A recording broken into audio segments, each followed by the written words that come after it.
First you draw a circle, then you draw another one inside. What have you made? A cell. Yes, that is right. A cell, not a building block of life, but most certainly the building blocks of organisms. More specifically, you've drawn a cell in interphase, the stage in which a cell spends the majority of its life in, going about its normal daily activities, such as converting glucose molecules into energy. This is also the stage in which the chromosomes within a cell duplicate. But before long, being that simple of a shape is just not enough for the cell. It wants to transform, reproduce. In our case, this begins with the first stage of mitosis, Prophase. In this lengthy stage, not only does DNA coil tightly, becoming visible as chromosomes, but the nuclear membrane in which they are situated disappears, allowing them to disperse freely throughout the cell.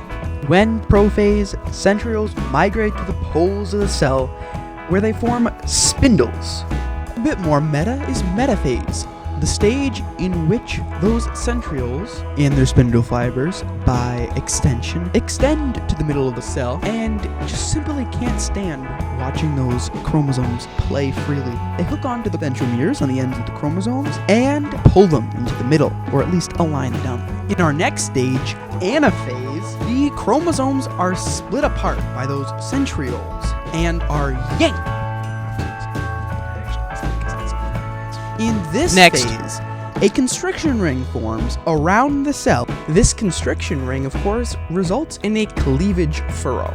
As telophase begins, meaning that both cytokinesis and telophase occur here. So in actuality, 3 stages are occurring here at once, but more so just anaphase and cytokinesis, because telophase is the process of chromosomes moving to the opposite sides of the cell and having 2 distinct nuclei form, but back to the normal scheduled program. The 2 halves of the cell pull apart from each other, becoming 2 distinct balls. Finally, they separate. Chromosomes are once again allowed to roam freely within these 2 distinct cells as the nuclear membrane and thus the nucleus forms, obscuring them for interphase once again as the cycle.